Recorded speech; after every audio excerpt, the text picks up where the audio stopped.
কুসংস্কার মানুষকে ভয়ের দাস বানায়, আর তাওহীদ মানুষকে একমাত্র আল্লাহ সুবহানাহু ওয়া তাআলার বান্দা বানায়। এই তাওহীদের উপর ইস্তেকামত যারা করে এবং এই পথে যারা চলে, তারা আল্লাহর বান্দা থেকে বন্ধু হয়ে যায়।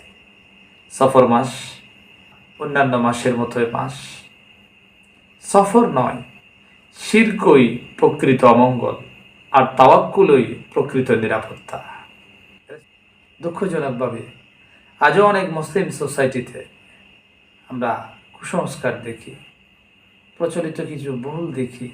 যেমন সফর মাস অশুভ, সফর মাসে বিয়ে করা যাবে না, নতুন ব্যবসা শুরু করা যাবে না, ভ্রমণ করলে দুর্ঘটনা হবে, গড় নির্মাণ শুরু করা যাবে না, সন্তান জন্মালে অমঙ্গল হবে, শেষ বুধবার, সফরের শেষ বুধবারে বিশেষ বিপদ আসে, বিপদ,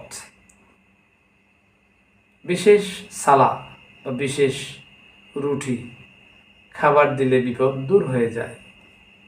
এই মাসে জিন শয়তান বেশি বেশি ক্ষতি করে, সফর মাসে বেশি মৃত্যু হয়। ও ভাই, ইসলামের অবস্থান কি জানেন? আপনি তো এগুলো নিয়ে এভাবে স্ট্যান্ডিংয়ে আছেন, ইসলামের অবস্থান কিন্তু এমন নয়। এই সমস্ত বিশ্বাসের কোনোটি কোরআন এবং সুন্নাহ দ্বারা প্রমাণিত নয়। সফর মাসে বেশি বেশি যে দোয়া এবং আমল করা যায়, অনেকেই সফর মাসে বিশেষ কোনো বিপদ দূর করবার জন্য আমল খোঁজে। হুজুর একটা আমল দেন, হুজুর একটা ওয়াজিফা দেন, কিন্তু রাসূল করিম সাল্লাল্লাহু আলাইহি ওয়াসাল্লাম সফর মাসের জন্য আলাদা কোনো বিশেষ দোয়া বা নামাজ আমাদের শিক্ষা দেননি। তাহলে কি করা উচিত? 5 ওয়াক্ত সালাত যথাযথ আদায়, এটাই সবচেয়ে বড় নিরাপত্তা। সকাল সন্ধ্যার মাসনুন যে সমস্ত জিকিরগুলো আছে, স্পেশালি আয়াতুল কুরসি প্রত্যেক ফরজ নামাজের পর, দিনে এবং রাতে, এবং সূরাতুল ইখলাস, সূরাতুল ফালাক, সূরাতুন নাস, ইস্তিগফার, আস্তাগফিরুল্লাহ ওয়া আতুবু ইলাইহি, দরুদ শরীফ, আল্লাহুম্মা সাল্লি ওয়া সাল্লিম আলা নবিয়িনা মুহাম্মদ। একটি দোয়া সাজেস্ট করতে পারি, হাসবি আল্লাহু লা ইলাহা ইল্লা হুয়া আলাইহি তাওয়াক্কালতু ওয়া হুয়া রাব্বুল আরশিল আযীম। সাথে আরেকটা দোয়া, আল্লাহুম্মা ইন্নী আসআলুকাল আফিয়াহ। সর্বশেষ যেটা বলবো সেটা হলো সাদাকা করেন। সাদাকা বিপদ দূর হওয়ার একটা বরকতময় আমল। ইন্না সাদাকাতা তারাদ্দুল বালা। হাদিসের নবীতে এসেছে সাদকার মধ্য দিয়ে বালা দূর হয়ে যায়। মনে রাখবেন, সফর মাস কোনো নতুন ইবাদত আবিষ্কারের মাস নয়, বরং সারা বছর যে আমলগুলো সুন্নাহ দ্বারা প্রমাণিত সেগুলোই বেশি বেশি করা উচিত। মুসলিম সমাজে প্রচলিত সফর মাসের 10টা ভুল বিশ্বাস নিয়ে আজকে আমরা কথা বলব। দুঃখজনকভাবে আজও অনেক মুসলিম সোসাইটিতে আমরা কুসংস্কার দেখি, প্রচলিত কিছু ভুল দেখি।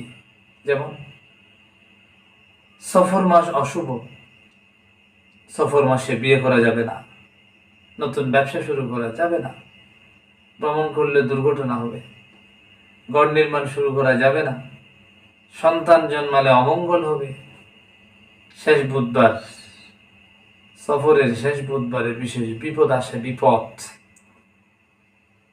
বিশেষ সালা বা বিশেষ রুটি খাবার দিলে বিপদ দূর হয়ে যায়। এই মাসে জিন শয়তান বেশি বেশি ক্ষতি করে, সফর মাসে বেশি মৃত্যু হয়। ও ভাই, ইসলামের অবস্থান কি জানেন? আপনি তো এগুলো নিয়ে এভাবে স্ট্যান্ডিংয়ে আছেন, ইসলামের অবস্থান কিন্তু এমন নয়। এই সমস্ত বিশ্বাসের কোনোটি কোরআন এবং সুন্নাহ দ্বারা প্রমাণিত নয়।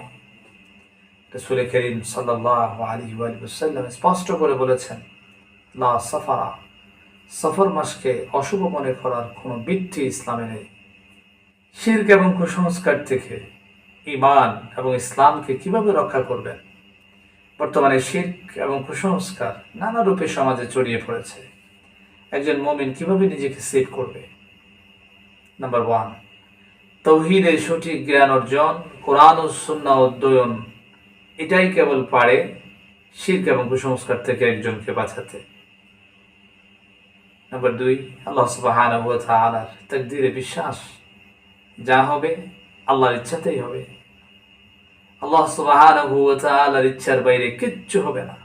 নাম্বার 3, কুসংস্কার শুনলেই যাচাই করুন, প্রমাণ চান। নাম্বার 4, যারা হাক্কানি রব্বানি আলেম তাদের অনুসরণ করুন। নাম্বার 5, প্রতিদিন কোরআন তিলাওয়াত করুন।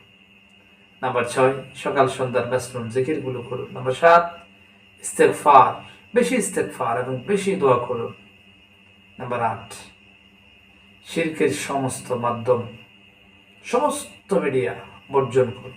তাবিজ যদিও সেটা কোরআন এবং সুন্নার ভিত্তিতে দোয়া আদিয়া দিয়ে হয়, ঠিক আছে, কিন্তু বৈদ্য, মগা বৈদ্য, কোরআন ও সুন্নার বাইরে যা, এ সমস্ত দিয়ে এটা দেয়া যাবে না। ভাগ্য গণনা ছেড়ে দিন, রাশিফল, শুভ অশুভ দিন বা মাসে বিশ্বাস, এসব কিছু থেকে বেঁচে থাকুন, দূরে থাকুন।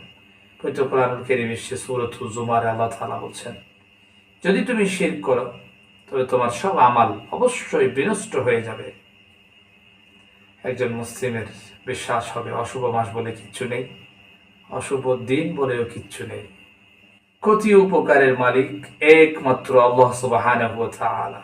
তাওয়াক্কুল, দোয়া, ইবাদত এবং তাকওয়াই হলো মুমিনের প্রকৃত নিরাপত্তা। স্মরণ করিয়ে